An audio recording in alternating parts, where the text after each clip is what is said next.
యదాల నిజాలు వెలుగు తీసే కైజార్ మీ పృథ్వీ టుడే. జీతాలు వెంటనే విడుదల చేయాలి. డి అడిక్షన్ సెంటర్ల సిబ్బంది వినతి. Alcohol and drug de addiction సెంటర్లో పనిచేస్తున్న సిబ్బందికి 4 నెలలుగా జీతాలు అందక తీవ్ర ఆర్థిక ఇబ్బందులు ఎదురవుతున్నాయని ఆవేదన వ్యక్తం చేశారు. అంతేకాకుండా కొన్ని డి అడిక్షన్ సెంటర్లలో 14 నెలల వరకు జీతాలు పెండింగ్లో ఉండటం అత్యంత దురదృష్టకరమని వారు పేర్కొన్నారు. డీడీఏసీ రాష్ట్ర వ్యాప్త పిలుపులో భాగంగా ఎన్టీఆర్ ఆసుపత్రిలో డి అడిక్షన్ సెంటర్లో పనిచేస్తున్న 14 మంది సిబ్బంది శనివారం ఆసుపత్రి వద్ద తమ నిరసన తెలిపారు. జీతాలు వెంటనే చెల్లించాలని, కనీస భృతి 26,000 ఇవ్వాలని ప్లకార్డ్స్తో నినాదాలు చేశారు. ఈ సందర్భంగా medical officer G Krishnachandra, DDAC రాష్ట్ర కార్యదర్శి, project coordinator S Kranthi Kumar, కౌన్సిలర్లు B Naidu Babu, A Mani, Rajyalakshmi, ward boy Venkatrao తదితరులు మాట్లాడుతూ పెండింగ్లో ఉన్న జీతాలను వెంటనే విడుదల చేసి ఇకపై ప్రతి నెల 1వ తేదీన జీతాలు చెల్లించేలా రాష్ట్ర ప్రభుత్వం చర్యలు తీసుకోవాలని విజ్ఞప్తి చేశారు. గత 6 సంవత్సరాలుగా డి అడిక్షన్ సెంటర్లలో మత్తు వ్యసనాల నివారణ, చికిత్స, పునరావాస కార్యక్రమాల్లో ఎంతో నిబద్ధతతో సేవలు అందిస్తున్నప్పటికీ తమకు ఏ నెలలోని నిర్ణీత తేదీన జీతాలు అందలేదని తెలిపారు. 4 నెలలుగా మరికొన్ని కేంద్రాల్లో 14 నెలలుగా జీతాలు అందకపోవడంతో కుటుంబ పోషణ, ఇంటి అద్దె, పిల్లల చదువులు, వైద్య ఖర్చులు, అప్పుల భారం వంటి సమస్యలతో ఉద్యోగులు తీవ్ర ఇబ్బందులు ఎదుర్కొంటున్నారని పేర్కొన్నారు. అలాగే ఈ శాఖలో పనిచేస్తున్న ఉద్యోగులకు కనీసం మినిమం టైం స్కేల్ కూడా అమలు కావడం లేదని, ప్రావిడెంట్ ఫండ్, ఉద్యోగుల రాష్ట్ర బీమా వంటి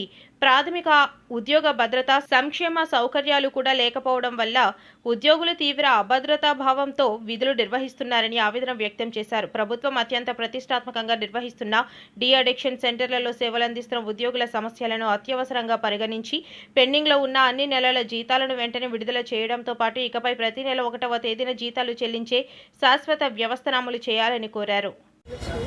2020లో ఎన్టీఆర్ హాస్పిటల్లో జాయిన్ అయిన నాటి నుంచి ఈ రోజు వరకు ఏ రోజు నెల నేను మంత్లీ సాలరీ తీసుకుంటున్నది ఏ రోజు లేదు. పిల్లలు చదివించుకోవడానికి కూడా చాలా ఇబ్బంది పడుతూ ఉన్నాను. నేను జాయిన్ అయ్యిందే పిల్లల కోసం, కానీ నెల సాలరీస్ తీసుకోకపోవడం వల్ల పిల్లలకి ఫీజులు కూడా సరిగ్గా కట్టుకోలేకపోయి చాలా ఇబ్బంది పడుతున్నాను. మేము తినడానికి కూడా ఇంటి దగ్గర చాలా కష్టంగా ఉంది.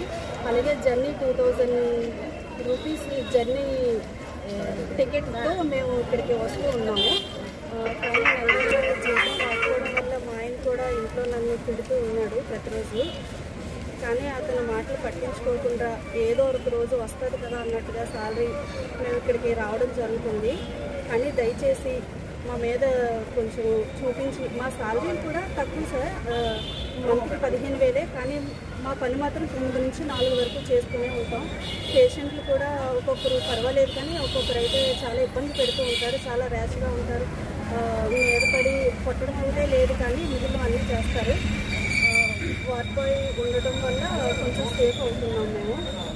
అవన్నీ చూసుకొని మాకు మంత్లీ సాలరీ వచ్చేలా చేసి, అలాగే సాలరీ కూడా మాకు సరైన వేతనం లేదండి. నెలకు 15,000 జీతం కాకుండా ఇంకొంచెం పెంచుతారని, పిఎఫ్ ఇవన్నీ చూస్తారని.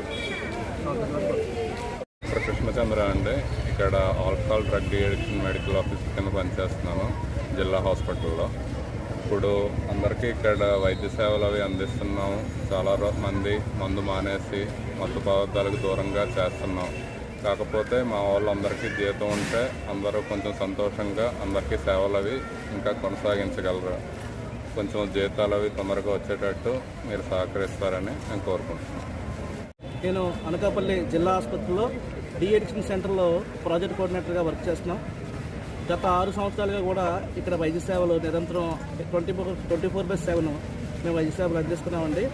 కానీ నేను జాయిన్ అయ్యి 6 సంవత్సరాలు, అంటే 2020లో ఈ ప్రాజెక్ట్ స్టార్ట్ అయినప్పటి నుంచి మేము MSJE ministry of social justice and empowerment డిపార్ట్మెంట్కి సంబంధించి గవర్నమెంట్ ఆఫ్ ఇండియా వాళ్ళు NAPDDR అనే స్కీమ్ ద్వారా మమ్మల్ని రిక్రూట్మెంట్ చేసుకున్నారు. మేము DSC సెలక్షన్ ద్వారా అపాయింట్మెంట్ అయ్యామండి. 2020 నుంచి ఈ రోజు వరకు కూడా ఎప్పుడు కూడా ప్రతి నెల శాలరీ వచ్చిన తేదీ లేదండి. ఒక్కొక్క సందర్భాల్లో 14 నెలలు 16 నెలలకు కూడా జీతాలు వచ్చేవి.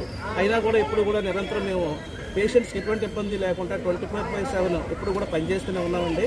కానీ మా ఆర్థిక పరిస్థితులు, మా కుటుంబ బాధలు మేము చెప్పుకోవాలనే ఉద్దేశంతో చాలాసార్లు 2023-24లో మన డిఎడిక్షన్ సెంటర్ సిబ్బంది అంతా కూడా డిస్ట్రిక్ట్ హాస్పిటల్ బయట 24 రోజులు ధర్నా కార్యక్రమం చేశామండి.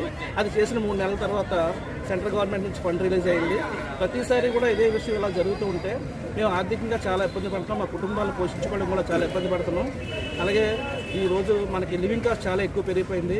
మా జీతాలు చాలా జీతాలు అందరికీ 12,000 నుంచి 20,000 లోపే పని ఉన్నాయి, కానీ ఎవరికి కూడా 20,000 దాటలేవు డాక్టర్ గారిని యాక్సెప్ట్ చేస్తే. కానీ ఈరోజు ఈ పరిస్థితుల్లో పనిచేస్తున్న మమ్మల్ని స్టేట్ గవర్నమెంట్ గుర్తించి కనీసం మమ్మల్ని స్టేట్ గవర్నమెంట్ కన్సిడర్లా చేసి సెంట్రల్ గవర్నమెంట్ పథకంతో పాటు మమ్మల్ని వాళ్ళు కొలాబరేట్ చేసుకుని నెలవారీ శాలరీస్ పెంచమని, అలాగే మాకు ఉద్యోగ భద్రత PF ESఐలు కూడా కల్పించమని శ్రీ గవర్నమెంట్ వారిని వినయపూర్వకంగా మేము విజ్ఞప్తి చేస్తున్నాం. నేను డ్రగ్ ఎడిషన్లో వార్డ్ బాయ్గా పనిచేస్తాను సార్. 2020లో మేము జాయిన్ అయ్యామండి. కోవిడ్ టైంలో జాయిన్ అయ్యామండి. మాకు ప్రతి సంవత్సరం కూడా సంవత్సరంకి ఒకసారి వేస్తుంటారండి. అది కూడా మధ్యలో కూడా ఎప్పుడు వేస్తారో కూడా తెలియదు.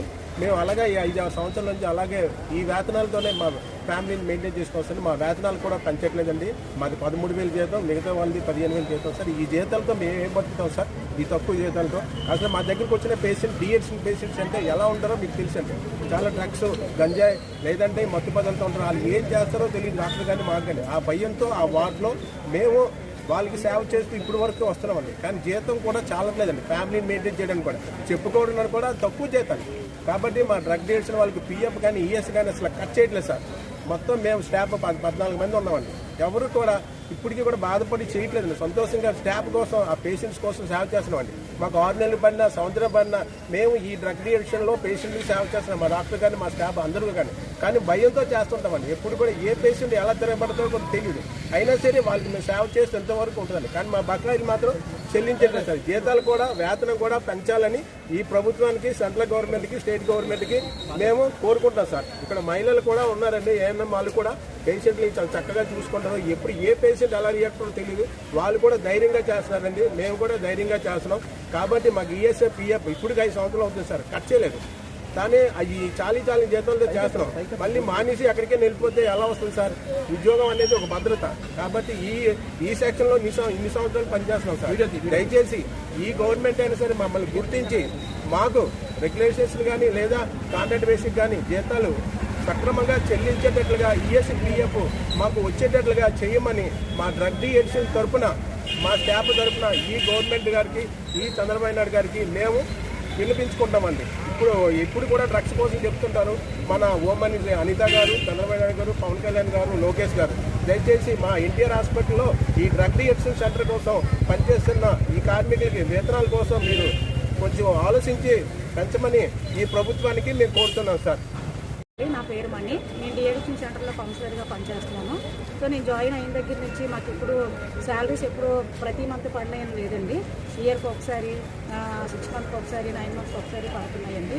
దీనివల్ల మా ఫ్యామిలీని పోషించుకోవడం మాకు చాలా ఇబ్బంది అవుతుంది. తర్వాత శాలరీస్తో మేము చాలా ఇబ్బంది పడుతున్నాము. దీని మీదే ఆధారపడుతున్నాము. దీన్ని తీసుకొని మాకు ప్రతి మంత్ శాలరీ వచ్చేటట్లు